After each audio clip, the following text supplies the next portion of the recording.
Up for me for Discuss or Trash is Louie Giglio. Walker, I don't even know the name of this man's church in Atlanta, but I know he's leader of the flock of a of a mega church, I should say. And Walker, he had some interesting comments that he shared with Lecrae and some other random individual on the panel. Do you know the other guy on the panel? Dan Carthy. He's the CEO of Chick-fil-A. Oh, gee. I'm sorry, Dan. Dan, I'm sorry, bro, because I know I put one of your great grandchildren through college just from my Chick-fil-A contributions alone. So anyway, Walker, I'm about to run the clip and then we will dissect after that. You know, sometimes your star player goes 3 for 19 in a game. You know, sometimes it happens. Sometimes they have off games. We understand the curse that was slavery, white people do, and we say that was bad, but we miss the blessing of slavery, that it actually built up the framework for the world that white people live in and lived in.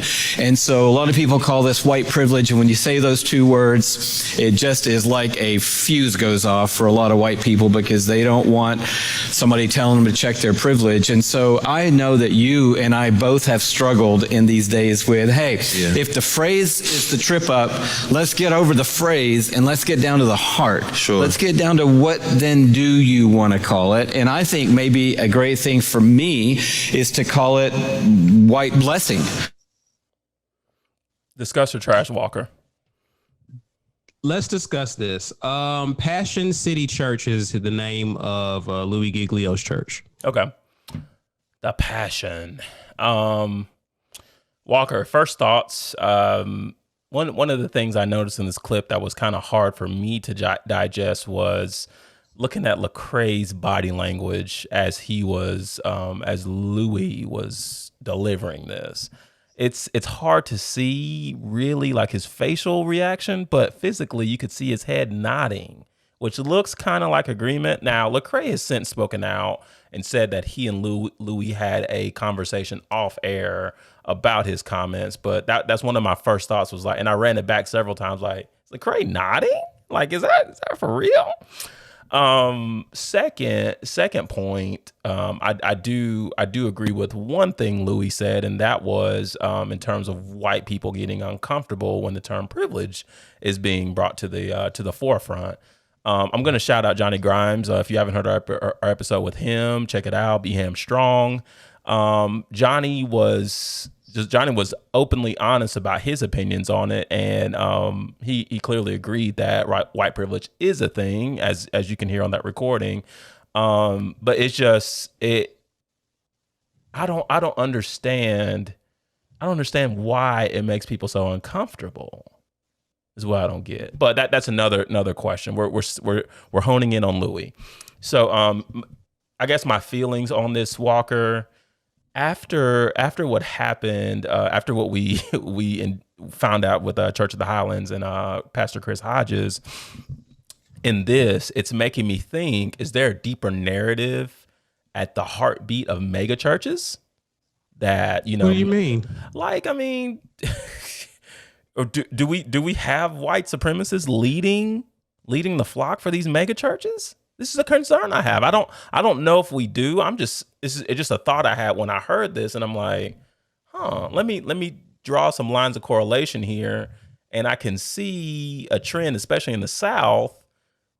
I mean, if you're bold enough to reshape that message into something as blatantly ignorant as white blessings, with a black person sitting on the panel with you, there are some really big issues. And you lead a church that supposedly says that, you know, they go as the Bible instructs them to go, you know? So I can't find anything in the Bible that aligns with slavery being a blessing or the benefits of white people who managed or who are behind slavery turn that to a blessing. I can't really find anything that aligns with that. So I got an issue, obviously, with those comments. What do you think, Walker? So, backstory, I get flooded with a barrage of text messages early this week. You gotta air our dirty laundry, or my dirty laundry. My co-host here, Gatrey, who was enraged, one was ready to record. Then you almost got this podcast 2-3 days ago because Gatrey was ready. Well, I mean, let's kind of walk us through. Like, how were you feeling in those moments? Like, did that pretty much culminate what you were feeling, or like what was going on with you? Well, I was insulted because it's like in my head, and I've had time to think since then, Walker. Okay, I've had time to really think about this, and the only way I can even begin to understand is if I try to walk in the shoes of a white person back in slavery days. So you mean to tell me for them, I get labor that I don't have to pay for, and it's not a blessing? That's me attempting to adopt the frame of mind, right? I know that's Right. weird. I know that's hard to really for me to produce. So, I thought about that after the fact, and I was like, maybe that's where Louie's coming from, But me emotionally, upon hearing it, all I can think of was slavery was a blessing. Okay. And I couldn't. That was what led to the emotional barrage of text that you received. That's why I was ready to turn up on it. Yeah. So to that, Gatrey got an underwhelming response from me. I just shrugged it off like, whatever. And again, I don't know. I'm gonna take you back in time, Gatrey. Let me take you back in time. You remember about 3 weeks ago? I know. About 3 weeks ago, Lowered expectations. we did a recording, and I told you that my expectations of a lot of our white brothers and sisters is really low. Remember when I said that? I remember that one. And you remember when I said that for those of us who are black, who wants our black brothers and sisters to speak up and speak out, be careful what you ask for, because you'll be surprised at what some of our white brothers and sisters will say. Because the reality of the matter is many of them don't know what to say. Kind of remember that? Yeah. Okay. So why are we surprised? Fast forward to today or this week. Why are we still surprised at what comes out of our white brothers and sisters' mouth? Even some of those of which who are leaders of large churches. Like, why are we surprised? Listen, all this is, and I'll answer your question as to what would make him or this conversation uncomfortable. In my opinion, it's white guilt.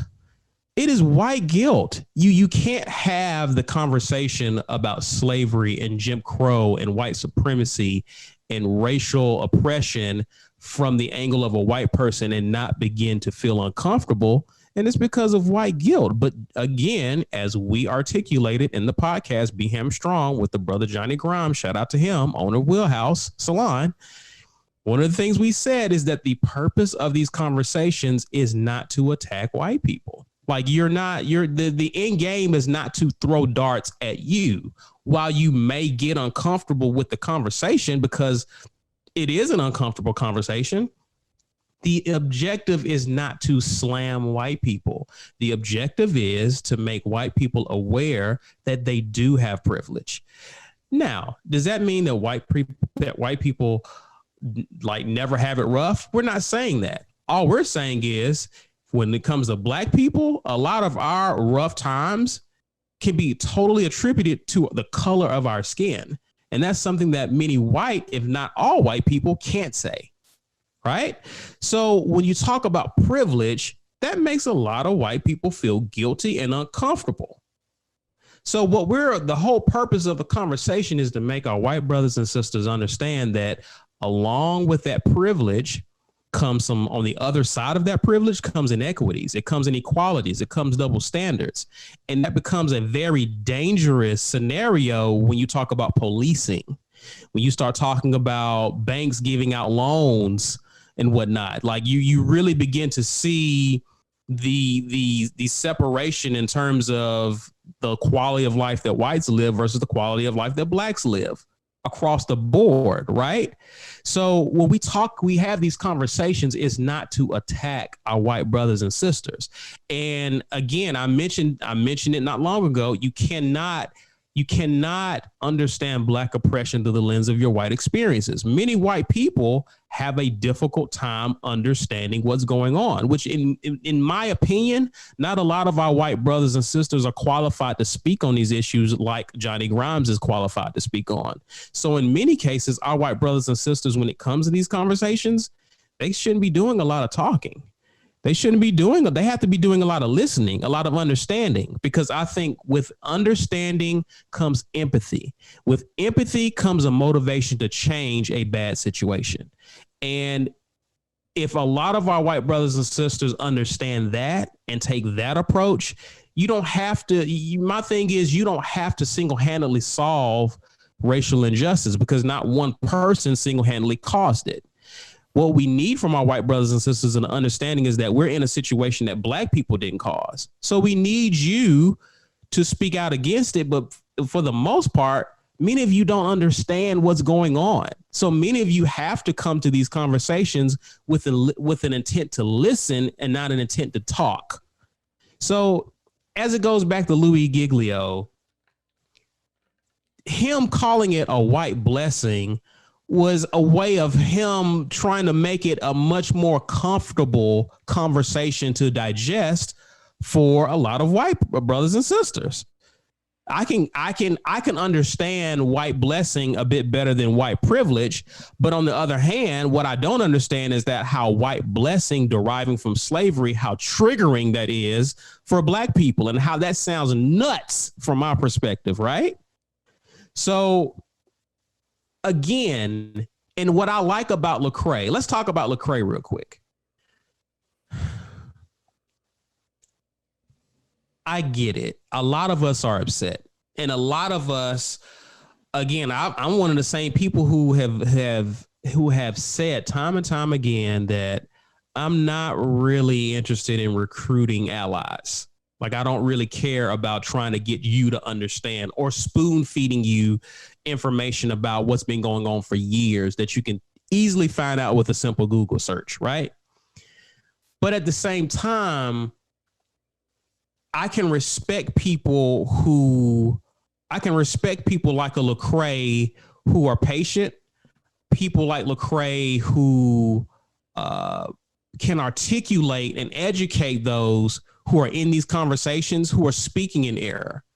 A lot of people wanted to see Lecrae with the rah-rah, but if you don't know Lecrae, and I don't know him personally, but from what I've observed in his life and how I've observed him in many countless interviews, Lecrae really is a Christian. Like, Lecrae really is a respectable, good guy, right? And what I do understand about that interview is that most people stopped listening after Louie Giglio talked. Many people didn't hear Lecrae's response. Did you hear Lecrae's response? No, Lecrae even mentioned when after the fact that he like the response he had wasn't even recorded. He had to talk to Louie one-on-one off air. That interview is actually on YouTube by Louie Giglio's church. Like, they posted the entire conversation. Lecrae spoke right after that. It's not like he's talking to Lecrae and Lecrae's not talking. Lecrae masterfully dissected what Louie Giglio was talking about, but no one hears that. People want to see a confrontation. People want to see an argument. People want to see Lecrae cut him off and correct him in that moment. Well, Lecrae did address the issue. Lecrae basically said that, by just paraphrasing, the very fact that you can opt out of these conversations, the very fact that you can reword things and call something privilege and call it a blessing instead of privilege is evidence of your privilege.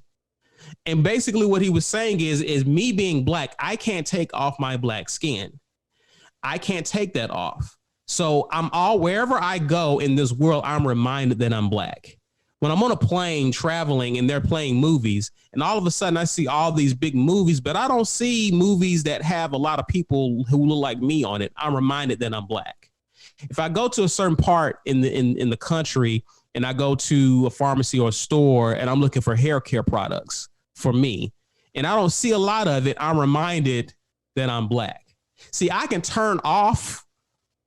I can unplug from the conversation, but no matter where I go in life, there are reminders constantly that you're black and we don't necessarily cater to you. That was Lecrae's point. So for most white people, he was like, white people have been convinced that they don't have a culture in a sense. Like I go to a restaurant and I eat shrimp fried rice and some soy sauce. I'm eating Chinese food, right? It's not regular food, it's Chinese food. But if I go to China and I'm eating a lot of their dishes, it's not Chinese food, it's called food, right? So the point that Lecrae is making is that in your world, in your bubble, if it's not what you're accustomed to, you assume that that's everyone's view or perspective. And so for most of our white brothers and sisters, you're talking about something that's outside of the scope of your worldview and perspective. So it's important for you as our white brothers and sisters to come to the black people who are leaders, those of us who are knowledgeable about what's going on, and learn from us. To my point, not a lot of our white brothers and sisters are qualified to be leading these conversations because they don't really get it at the end of the day. But you can get it if you come to those who know and are knowledgeable and listen, which is what Johnny Grimes also said. You don't need to do a lot of talking. You need to listen and learn. And I think from listening and learning comes that compassion, comes that empathy that you have for black people. And I think that will then begin to spark something on the inside of you that says, you know what? I need to do something about this.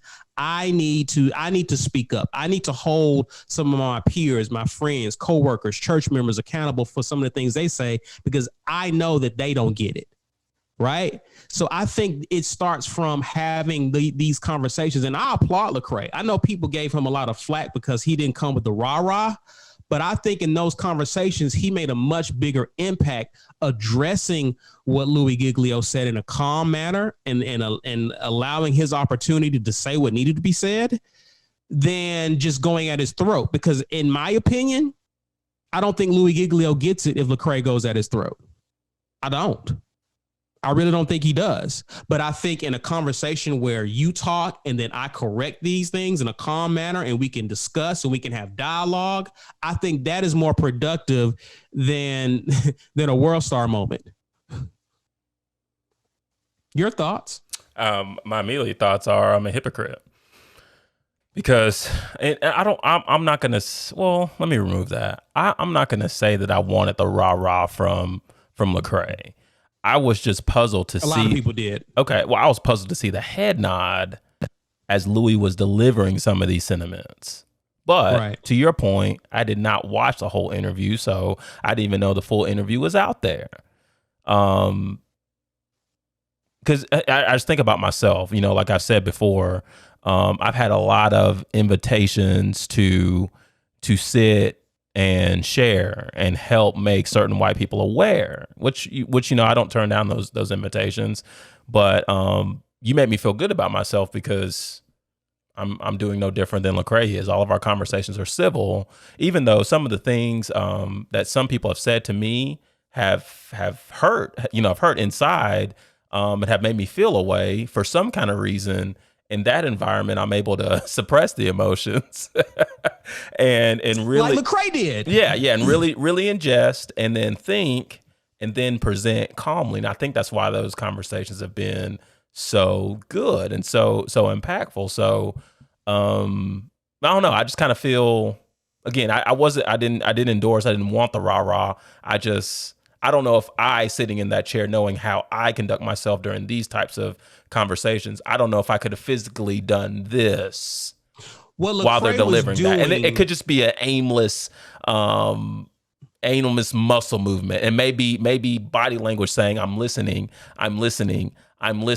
or, who knows? Because this, if you're talking, Walker, and I'm doing this, then you're comfortable. I'm encouraging you to continue to talk. If you talk and I'm doing this, then you're going to feel a certain type of way. I'm going to transfer a type of energy to you. So, right. I'm glad you broke that down because I was able to really get past my surface level thoughts of that aimless body language that he was giving. And Lecrae mentioned that he was uncomfortable. in that moment. Like he said, I was uncomfortable. And then I was asking the Lord, okay, how do I respond to this? So oftentimes what you're seeing, you're familiar with a nervous laugh, right? Yeah. Come on. Who are you talking to? Right. So a nervous laugh doesn't mean it was funny. It just means that's my knee-jerk reaction to something you said that either really offensive or made me uncomfortable. Right. So I don't know if it's truly fair to go off of a person's body language and what they said in that moment if the video cuts off my entire response after that. Right. Okay. See what I'm saying? And so that's, again, to my point, I just feel that. And I'm going to say this. Let me ask you this. If our white brothers and sisters don't understand, and again, this is coming from someone who has mentioned that I'm not into recruiting allies, but I will educate and inform if you do show a true, genuine interest, right? If we're going to have these conversations, I look at it from the school analogy. When I was in school and I was really trying to get the information in my class, I would ask questions from an ignorant perspective. Now, that's not a derogatory statement, but from an ignorant in that I don't know, but I'm trying to know. So I may ask something or say something in error. Is that possible? Yeah. Haven't we all done that? Of course. Okay, so if our white brothers and sisters are engaged with us, right? And let's just say that they ask or say something in ignorance because they don't know. Is it more productive for us now that we're engaged with someone who's trying, right? Is it more productive to lash out at them? No. Like, is it more productive for our professor to lash out at us in class? No. Or is it more productive for them to correct what they heard so that the person who's asking can get the right information?